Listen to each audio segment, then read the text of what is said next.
Learning through play is having different areas in your classroom, centers we might call them. Through guided activities, the children are getting the language, the math, the science. Janice and Blair from MK came out and they helped us to set everything up. They helped us set our furniture up in a way that we have each center designated, and it's very well cut out, and we know where the math center is, we know where the science center is, we know where everything is in the classroom. So that's easy for the kids to maneuver. I needed Janice. No, I'm just kidding. I did. She came in and she said, "What do you have in mind?" So we went through what we had in mind. She said, "Well, perfect, I think that will work, but what do you think about this?" You know, like she got you thinking about everything that was going to be going on in your class and what things actually work together. Certain centers can be with certain areas. They work much better. There's other centers that if they're by themselves, that works better. For instance, like if you come into my room, math and science is in one area because math and science go together, right? This is their math and science. So for tomorrow's lesson, like I was saying, we're talking about Humpty Dumpty and him falling off the wall and how we could construct walls or safe walls for him to sit on. And our writing center is in front of our word wall. So like when the kids are writing, it's all there for them. Normally at this table, it's normally like I give them a writing prompt and they know over here to get everything they need is over here in these bins, the scissors, glue, pencils, erasers. For the learn through play, like the dramatic part, off to the side where the writing and math isn't, so they're not being noisy and conflicting with one another, right?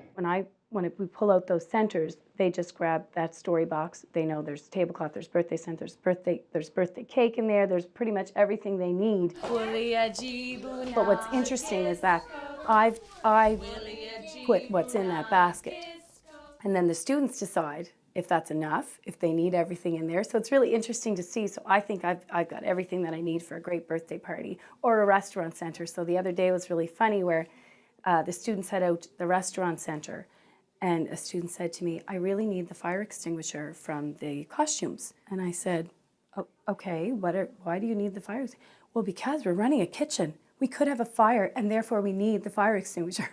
So that was a great example of how, okay, so that story box, it needs to be very flexible.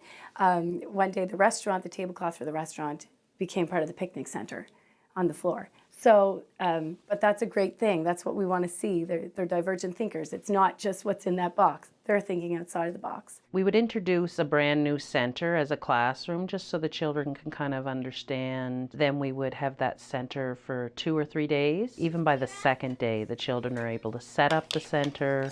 They're able to play with it and, you know, with very, very little direction. So you guys, what have you done so far to set up your table? Four plates. 4 plates. And need 2 more cups. We went through every center, so carpet time. We went over what are the rules on the carpet, hung it up in the classroom, discussed them, and the kids helped me with them. We talked about what was appropriate, what wasn't, and then we went to the math and the science center. We went through that. What are the rules over here? Almost the same as over here, but when you're done with the blocks or when you're done with this and that, it goes away. Every center we did that way, and the kids know where everything belongs. Because you're starting them off right from the beginning. So they know, like indoor voices being used at centers. They know where everything belongs, how to put it away. And if they see someone else at another center actually falling behind, they'll go over and help them. This is our guided reading center. Usually 3 or 4 will come back here with me. All the books are laid out here and my paperworks are here. And when we're back here with the group, the other students are at the other centers. The kids still think the reading part is fun. Like they love it. And especially if you include it in a center, like if everybody has to do it, you're making it so that everybody gets here eventually. They're not feeling like it's, oh, this is hard work and I have to do it, I'm being punished, right?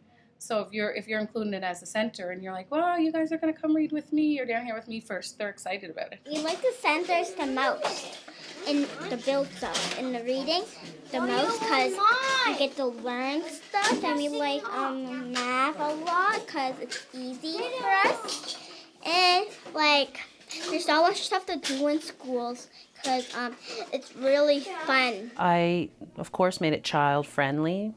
We tried to use lots of colorful, interactive activities, keeping items at child level. These are the new play costumes for pretend play that just recently came in.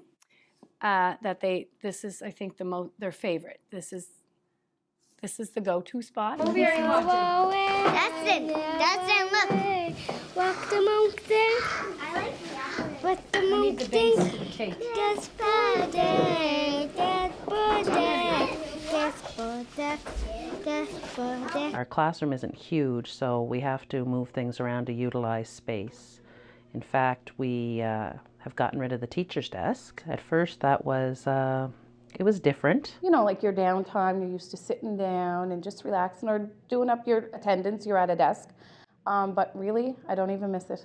Not even a little bit. Like, you find places for your attendance sheet, you find this and that, and with the Learn Through Play, you're so busy, you don't have time for a desk anyway.